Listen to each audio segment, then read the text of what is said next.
Anak ko, nakawala na yung katawan mga kalagalag. Oh. Tignan nyo mga wais niya. Handa niyang putulin yung kanyang paa.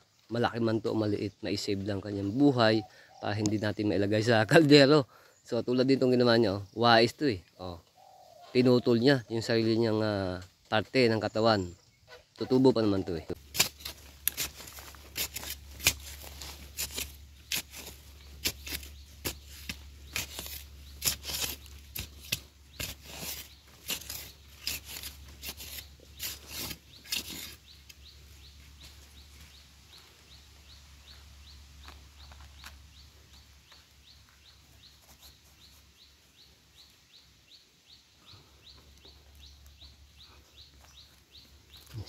Labas na siya. Labas na siya mga kalagalag. Ito na siya. Buti hindi niya naputol na ito.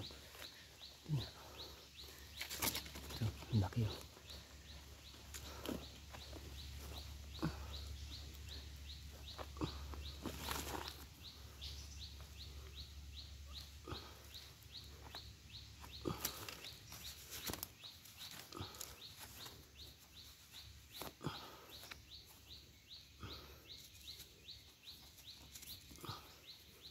Ayun oh. Laki. Laki.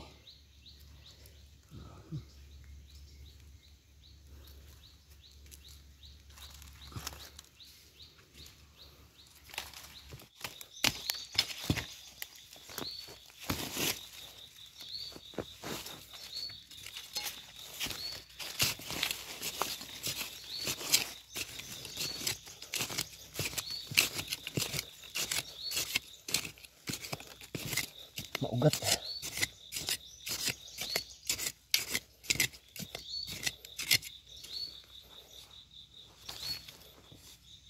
Ito na siya.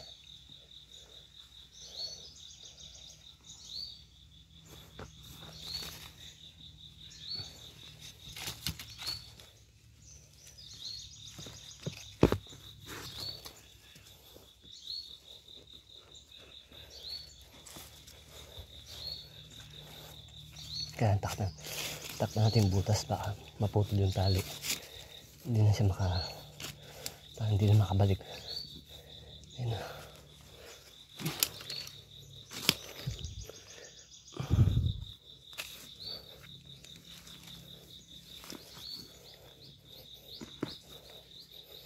Ayun na, gumagalaw na yun.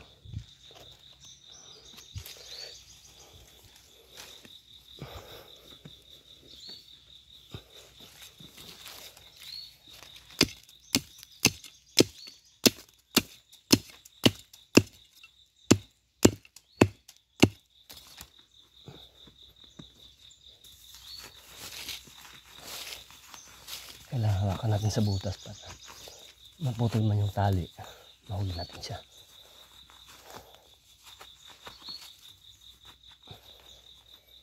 Yan na. Yan na siya. Yan na siya. Uy! Sabi siya, medyo maliit lang. Pero pwede na rin. Di sa sand scrap. Yan yung tali niya. Natali dalawang paa niya. Dito. Isa. Tapos habang naglalakad tayo dito mga kalagadag, dito naman tayo naglagay. Yung tingnan sa paligid. Naku, may ahas. Ayun o. Kaya delikado po dito sa sa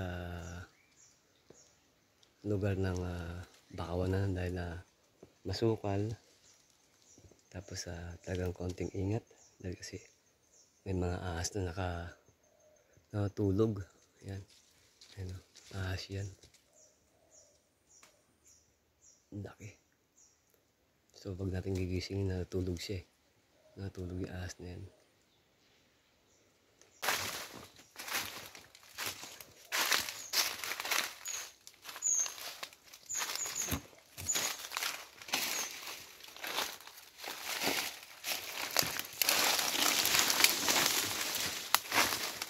Ang butas. At ayun pa isang ahas. Oh.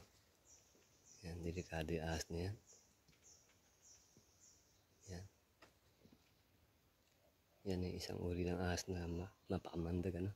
natulog din siya. Kaya pag natapakan yan, delikado. Wala pa naman tayong bota. Yan.